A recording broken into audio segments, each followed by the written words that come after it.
প্রয়াত স্বাধীন বাংলাদেশের প্রথম পার্লামেন্টের একমাত্র হিন্দু মহিলা সাংসদ শ্রীমতী কণিকা বিশ্বাস। মৃত্যুকালে বয়স হয়েছিল ৮০ বছর। বুধবার ২৯ অক্টোবর ৪:৪৫ কলকাতার এক বেসরকারি হাসপাতালে শেষ নিঃশ্বাস ত্যাগ করেন তিনি। জানা যাচ্ছে, দীর্ঘদিন ধরে বার্ধক্যজনিত সমস্যায় ভুগছিলেন। স্কুল ও কলেজে আওয়ামী লীগের লড়াকু ছাত্রনেত্রী হিসেবে পরিচিত ছিলেন তিনি। পরবর্তীকালে আওয়ামী লীগ নেতৃত্ব ৬ দফার মধ্যে ধর্মনিরপেক্ষতার দাবি যুক্ত করতে রাজি না হওয়ায় পূর্ব পাকিস্তানের সংখ্যালঘু নেতৃবৃন্দ জাতীয় গণমুক্তি দল গড়ে তুলে নির্বাচনে সামিল হয়েছিলেন তিনি ওই দলে যোগ দেন ও অন্যতম প্রচারক হয়ে ওঠেন। তৎকালীন বাংলাদেশের প্রাণপুরুষ শেখ মুজিবুর রহমানের অন্যতম ছায়াসঙ্গী ছিলেন তিনি। পরবর্তীকালে প্রখ্যাত শিক্ষাবিদ ও জননেতা বীরেন্দ্রনাথ বিশ্বাসের সঙ্গে পরিণয় সূত্রে আবদ্ধ হওয়ার পর বাকি জীবনটা উৎসর্গ করেন বঞ্চিত সমাজের অধিকার রক্ষা আন্দোলনের জন্য। ১৯৭৩ সালে সাংসদ মনোনীত হওয়ার পর বহু জনহিতকর কাজের জন্য সঙ্গে তিনি যুক্ত থেকেছেন। ১৯৭৫ সালে শেখ মুজিব ও শীর্ষ জাতীয় নেতাদের হত্যাকাণ্ডের পর তিনি ভারতে চলে আসতে বাধ্য হন। এখানেও বহু জনকল্যাণমূলক কাজের সঙ্গে নিজেকে যুক্ত রেখেছিলেন। বিশেষত বঞ্চিত সমাজ ও ছিন্নমূল বাঙালির অভিশাপ মুক্তির যে কোনো আন্দোলনে ছিলেন প্রেরণা স্বরূপ। কণিকা বিশ্বাসের মৃত্যু সংবাদে মতুয়া সমাজে নেমে এসেছে শোকের ছায়া।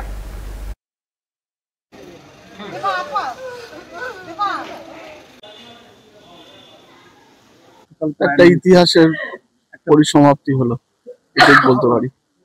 এবং উনি যখন ছিলেন, আমি তো আমার জন্ম এখানেই হয়েছে, আমি সবই আমার শোনা।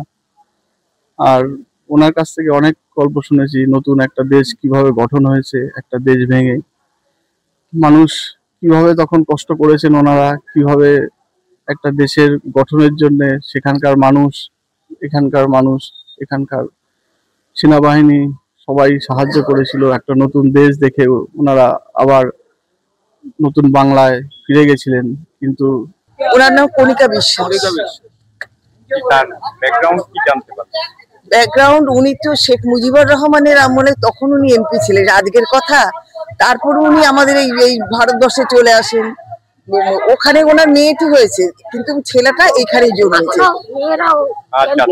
হ্যাঁ, মারা গেলে এটা বার্ধক্যজনিত, এটা কোনো রোগ বলা যায় না। ও পড়ে গেছেন, বার্ধক্যজনিত।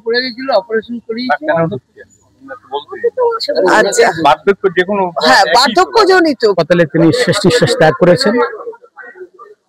স্বাধীন বাংলাদেশের প্রথম মহিলা হিন্দু সংসদ এমপি হিসেবে তিনি নির্বাচিত হয়েছিলেন এবং বাংলাদেশের স্বাধীনতা আন্দোলনে তার ঐতিহাসিক ভূমিকা রয়েছে এবং তাকে অগ্নিকন্যা হিসাবে শেখ মুজিব তাকে বলতেন। এবং সেখানের যে আওয়ামী লীগের একটা বড় মহিলা নেত্রী হিসেবে তিনি খুব প্রতিষ্ঠা লাভ করেছিলেন, এটা ব্যক্তি পরিচয়। আর অন্যদিকে আলোর পথিক বীরেন্দ্রনাথ বিশ্বাস, হয়তো আপনার নাম শুনেছেন, তিনি একাধিক শিক্ষা প্রতিষ্ঠান তিনি বাংলাদেশে করেছিলেন। পরবর্তী অবস্থায় তিনি গণমুক্তি আন্দোলন করেছিলেন, পলিটিক্যাল পার্টি করেছিলেন। হিন্দুদের ৬ দফা দাবি নিয়ে শেখ মুজিবের সঙ্গে কথা হয়, তারপরে তিনি আওয়ামী লীগে মার্চ করেন।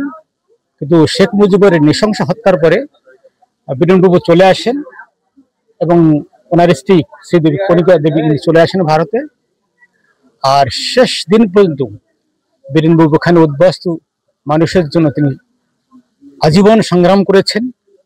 যারা ওপারে ছিন্নমূল ওপারে যারা বাংলাদেশে যারা মাইনরিটি যারা রয়ে গেছে হিন্দুরা, তাদের অধিকারের জন্য, তাদের সেখানে প্রতিষ্ঠা লাভ করার জন্য তিনি হোমল্যান্ড আন্দোলন করেছিলেন। এবং জেঠিমা সামাজিক ক্ষেত্রে তারা এপারে এসেও বড় ভূমিকা তিনি রেখেছেন।